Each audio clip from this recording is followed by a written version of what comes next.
Question number कौन सा? Question number 6 exercise 2.1 right. जरा बोलिए आप क्या क्वेश्चन है? Question number 6,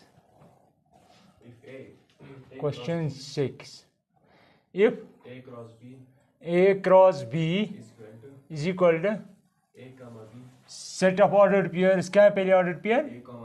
A comma B, A comma Y, B comma X, B comma Y, five. अच्छा ठीक, इतना ही है। Find set A and set B, right. ये तो क्वाइट ऑब्वियस है, ठीक है। तो अगर ये A क्रॉस B है, कार्टेशियन प्रोडक्ट है, जो भी पॉसिबिलिटी है, दैट मीन्स आप पहला एलिमेंट यहाँ से आएगा, दूसरा एलिमेंट यहाँ, ये आपका A सेट है, ये B सेट, इसका पहला एलिमेंट यहाँ से, इसका पहला एलिमेंट यही है, B होगा और B ही है, ठीक है। तो यहाँ पे क्या क्या पॉसिबिलिटी है? B, क्योंकि यहाँ पे है सेकंड एलिमेंट सेकंड सेट से आएगा, यानी कि इससे आएगा, तो Y X, देखो दैट मीन्स ये इसके साथ मिल सकता है, इसके साथ, इसके साथ, तो बनेगी 3 ऑर्डर्ड पेयर्स। फिर ये इसके साथ और इसके साथ, लेकिन यहाँ पे तो 4 ही है, ठीक। इसने आपको धोखा दिया है एक तरीके का। आपके पास 6 ऑर्डर्ड पेयर्स होनी चाहिए थी। क्वेश्चन में क्या लिखा है? If A cross B is this, ठीक, find A and B, find A and B। अब देखो यहाँ पे मैंने आपको दिखाया, पहला एलिमेंट पहले सेट से आता है, दूसरा एलिमेंट दूसरे सेट से आता है। A B तभी A B इससे आएगा, B Y X Y दूसरे सेट से आएगा। तो दैट मीन्स आपका A सेट जो है वो क्लियरली है A कामा B, ठीक है। B सेट क्या है? B Y और X, क्या ये आंसर है? ओके, बोलो next question. Let A cross B, शाबाश। क्वेश्चन नंबर 7, क्वेश्चन 7 क्या है?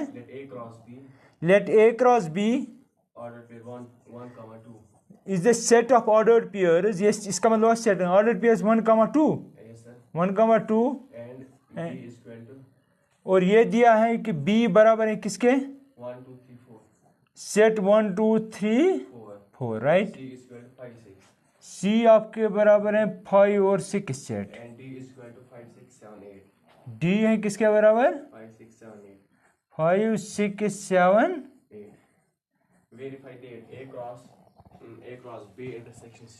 अच्छा, फाइंड, ये वेरीफाई करना है, सॉरी वेरीफाई करना है, verify A cross B intersection C, that means ये कार्टेशियन प्रोडक्ट है, ठीक है। इंटरसेक्शन C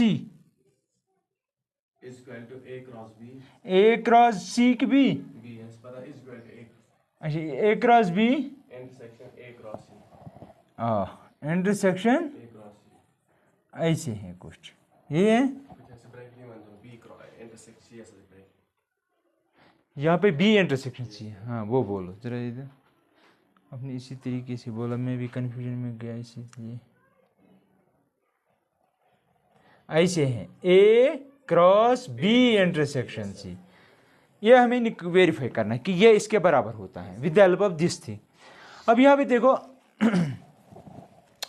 अब सबसे पहले B इंटरसेक्शन C निकालेंगे। क्या निकालेंगे? सॉल्यूशन में मैं लिखूंगा B इंटरसेक्शन C किसके बराबर होगा? दैट मीन इसका और इसके कॉमन एलिमेंट्स देखेंगे। तो यहाँ पे 5 है, यहाँ पे 6 है, यहाँ पे कोई नहीं है, तो एम्प्टी।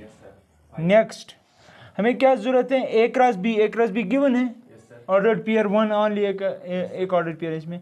A क्रॉस C हम निकालेंगे। क्या निकालेंगे? A क्रॉस C में ऑर्डर्ड पेयर्स होंगी, पहला एलिमेंट इसका, दूसरा इसका। तो अगर यहाँ पे आपका A है, यहाँ पे C है, A में क्या है? A में हमें पता ही नहीं। अब देखो सबसे पहले हम A निकालेंगे। यहाँ पे देखो आपके पास है A क्रॉस B, वो इसके बराबर, तो A में क्या होगा? A में 1 हो सकता है ना? A हो सकता है पहला एलिमेंट A का, हाँ A का 1 होगा, तो दैट मीन्स हम कहेंगे यहाँ पे जो A होगा, हाँ 1 इज इक्वल टू 1, ये क्लियर है। तो दैट मीन सिर्फ इसमें एक एलिमेंट है। सी में क्या है 5 और 6, तो क्या क्या पॉसिबिलिटी बनती है ये और ये, तो ए क्रॉस सी क्या बनेगी 1, 5, 1, 6, राइट। नेक्स्ट आपने ए क्रॉस सी निकाला, अब ए क्रॉस बी निकालो। ए क्रॉस बी किसके बराबर होगा, दैट मीन्स इसका इसके साथ जरा, हाँ ऐसे ही ए में यहाँ पे लिखूंगा और यहाँ पे मैं लूंगा कुछ बी, ठीक है। बी में क्या क्या है 1 2 3 4, 1 2 3 1, इसको जा सकता है, इसको, ठीक है। तो दैट मीन्स यहाँ पे होगी पहली 1 फिर 1 1 2 1 3 1 4 और कुछ। अब क्या है, अब कोई मसला ही नहीं है, इसका इसके साथ निकालना है। बी देखो नाउ यहां तक समझ आया, सब कुछ क्लियर है। अब देखो यहां पे नाउ हम निकालेंगे left hand side. Now left hand side equal that means A cross B intersection C, that is equal. अब यहां पे देखिए मैं बनाता हूं, यहां पे ये आपका ए है, इसको किसके साथ करना है, बी इंटरसेक्शन सी, क्योंकि intersection of two sets is a set. Cartesian product हम सेट्स का निकालते हैं, बी इंटरसेक्शन सी आपने ऑलरेडी निकाला है, वो एम्प्टी है, इसमें कोई एलिमेंट ही नहीं है। तो यहां पे क्या है 1। अब बता क्या क्या हो सकता है,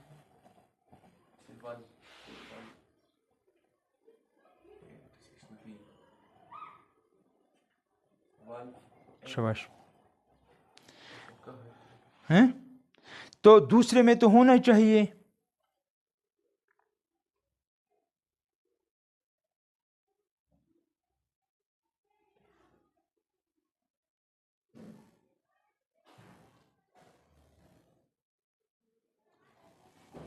A cross B intersection C, A cross B intersection सी क्या आएगा, मुझे नहीं आएगा, एम्प्टी ही आएगा। अगर इस पे हमें डाउट है, इस पे हमें डाउट है,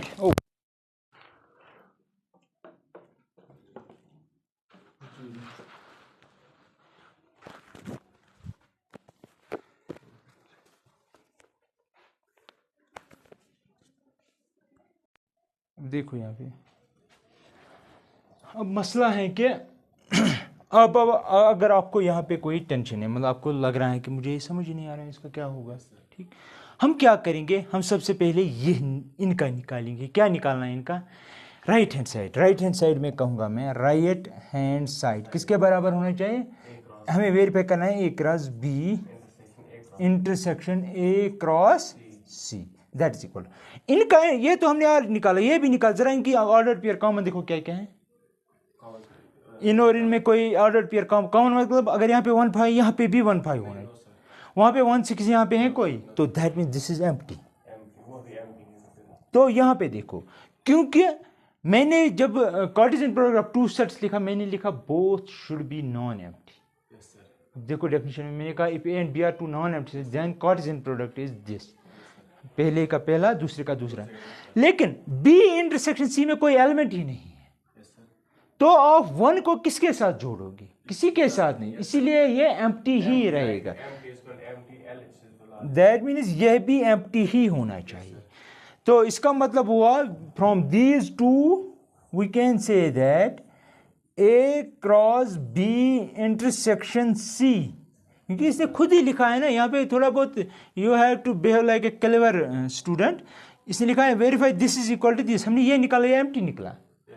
यहां से हमें ये हिंट लग रही है कि ये तो नॉन एम्प्टी था, लेकिन ये सारा एम्प्टी बन रहा है। तो दैट मीन्स जब क्रॉस प्रोडक्ट करेंगे वो एम्प्टी ही होगा। अब रीजन एक और है, मैंने पहले कहा अगर आपके पास 2 सेट्स हैं, आपको आपका मतलब वो 2 सेट सबसेट सब आ रहे हैं, दोनों नॉन एम्प्टी होने चाहिए। अब क्योंकि जब आप एक सेट लेंगे दूसरे सेट के साथ कार्टेशियन प्रोडक्ट करेंगे, वहां पे ऑर्डर्ड पेयर आनी चाहिए। फॉर एग्जांपल ए कमा बी आ रही है, ठीक है, वो ऑर्डर्ड पेयर रिप्रेजेंट करेगी कोई पॉइंट इन द प्लेन। अब अगर यहां से आ रहा है 1, यहां से कोई नहीं, तो ये क्या रिप्रेजेंट करेगा, कुछ नहीं रिप्रेजेंट करेगा। दिस इज द रीजन कि ये एम्प्टी होना चाहिए। समझ आया? दैट मीन मैंने यहाँ पे ज्योमेट्रिक रिप्रेजेंटेशन का यूज किया है, क्योंकि हर ऑर्डर पेयर में हर एक point in the plane represent करता है।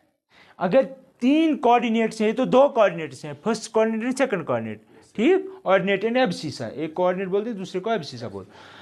तो अगर 3 कोऑर्डिनेट्स हैं उनको, अगर फॉर एग्जाम्पल यहाँ पे था A, B, C, वो होता है point in the space. Space का मतलब वो हवा में, यहाँ पे कोई पॉइंट 3 डायमेंशनल, ठीक है। तो यहाँ से हमें ये पता चल रहा है फ्रॉम दीज 2 इक्वेशंस कि ये सारा इसके बराबर है। That mean A cross B intersection C is equal to A cross B, शाबाश, A क्रॉस C। समझ? इसका कंफ्यूजन क्लियर हुआ या एम्प्टी क्यों रहा? ये तो हमने यहाँ पे कुछ क्लियरनेस दिखाई तो उसकी मदद से हमने इसको एम्प्टी ले, लेकिन यहाँ पे मैं आपको मोटिवेट कर रहा हूँ कि ये एम्प्टी ही होगा। रीज़न ये है कि क्योंकि दूसरा स्लॉट जो है वो है, उस पर कोई पॉइंट ही नहीं है, लेकिन वो on the other side point in the plane होना चाहिए ये सारी ऑर्डर पेयर। लेकिन ये कौन सा पॉइंट है प्लेन में? कोई पॉइंट ही नहीं है। दिस इज द रीज़न कि ये एम्प्टी ही बनेगा। ठीक है, लिखो आप जाते।